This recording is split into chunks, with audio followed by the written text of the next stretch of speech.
Hello welcome வணக்கம் நம்பா welcome back to ஒரு சேனல். இன்னைக்கு இந்த வீடியோவில் ரோமியோ ரிவ்யூ தான் பார்க்க போகிறோம். படத்தில் யார் நடிச்சிருக்குன்னா விஜய் ஆண்டனி, யோகி பாபு, வீட்டு கணேஷ், மிருணாளினி நிறைய பேர் நடிச்சுக்கிறாங்க. இந்த படத்தை டைரக்ட் பண்ணது விநாயக் வைத்தியநாதன் தான் டைரக்ட் பண்ணார். பரத் தனசேகர் தான் மியூசிக் டைரக்டர் படத்துக்கு. படத்தோட கதை என்னென்னா, விஜய் ஆண்டனி பார்த்திங்கன்னா வெளிநாட்டில் வேலை பார்த்துன்னு இருக்கார். இந்தியாவுக்கு பார்த்திங்கன்னா வராரு. அவங்க அம்மா அப்பாலாம் கேட்குறாங்க, கல்யாணம் பண்ணலையாடா, இன்னும் வயசாகிடுச்சுல்ல அப்படின்னு கேட்குறாங்க. மிருணாளினிக்கு பார்த்திங்கன்னா பெரிய ஹீரோயின் ஆகணும் தான் அவங்களுக்கு ஆசை. இப்போ டெத்தில் மிருணாளினி பார்த்தோன்னா அவருக்கு பிடிச்சிருது. மிருணாளினி ஒரு அப்பாவுக்கு பார்த்தீங்கன்னா அதில் விருப்பமே இல்லை, பெரிய ஹீரோயின் ஆகணும்னு. விஜய் ஆண்டனி ஒரு அப்பா பார்த்திங்கன்னா ஃபோன் பண்ணி சொல்லுவார், என் பையனுக்கு உன் பொண்ணை பிடிச்சிருக்கு, அதுக்கப்புறமா கல்யாணம் பண்ணி வச்சுருவாங்க.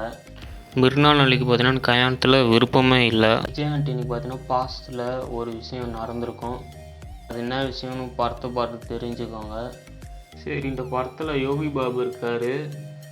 அவர் காமெடி நல்லா பண்ணியிருக்காரான்னு கேட்டிங்கன்னா, அவர் பார்த்தீங்கன்னா காமெடி பண்ணுறதுக்கு இந்த படத்தில் வரல. கிளப்பில் பார்த்தீங்கன்னா விஜய் ஆண்டனியும் அவங்க மாமா வீட்டு கணேஷ் பார்த்தீங்கன்னா யோகி பாபு பார்ப்பார் விஜய் ஆண்டனி. விஜய் ஆண்டனி பார்த்து ஃபாலோ பண்ணினா யோகி பாபு வருவார். அதுக்கப்புறம் ஏன் என்னை ஃபாலோ பண்ணுறேன்னு கேட்கும்போது தான் விஜய் ஆண்டனி ஃபுல் கதையும் சொல்லுவார், என்னென்ன ஆச்சுன்னு.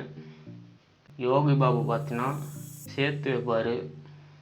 யோகி பாபு பார்த்தீங்கன்னா சிம் கார்டை கொடுத்து வேறு ஆள் மாரி பேசு, அதுக்கு என்ன பிடிக்கும் தெரிஞ்சுக்கோ, அதை பார்த்தீங்கன்னா நீ பண்ணு அப்படின்னு சொல்லுவார்.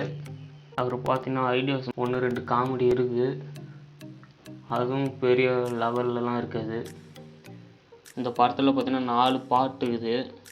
இந்த 4 பாட்டில் ஒரு பாட்டு நல்லா இருக்குது. அந்த பாட்டு வீடியோ சாங் கூட நீங்கள் யூடியூப்பில் பார்த்துருப்பீங்க. அந்த பாட்டு நல்லா இருக்குது. மற்ற 3 பாட்டுமே பார்த்தீங்கன்னா அவ்வளோ நல்லா இல்லை. பேக்ரவுண்ட் ஸ்கோர் பார்த்தீங்கன்னா ஓரளவுக்கு கேட்குற மாதிரி இருக்குது. மிருணாளினி அவங்க ஆசைப்பட்ட மாரி பெரிய ஹீரோயின் ஆனாங்களா இல்லையா, கடைசியில் விஜய் ஆண்டனியும் மிருணாளினியும் ஒன்றா சேர்ந்தாங்களா, பாஸ்டில் என்ன ஆச்சு, இதில் தான் முழு கதைன்னு படத்தில். படம் சீரியஸாக தான் போகும். இப்போ இந்த படத்தை பார்க்கலாமா பார்க்க வேணாமா கேட்டிங்கன்னா, தாராளமாக இந்த படத்தை போய் பார்க்கலாம். அவ்வளோ ஒஸ்ட்டான படம்னால நீங்கள் போய் பார்க்கலாம் அந்த படத்தை. ஓகே, நம்ம நெக்ஸ்ட்டு வேறு வீடியோ பார்ப்போம். பாய்.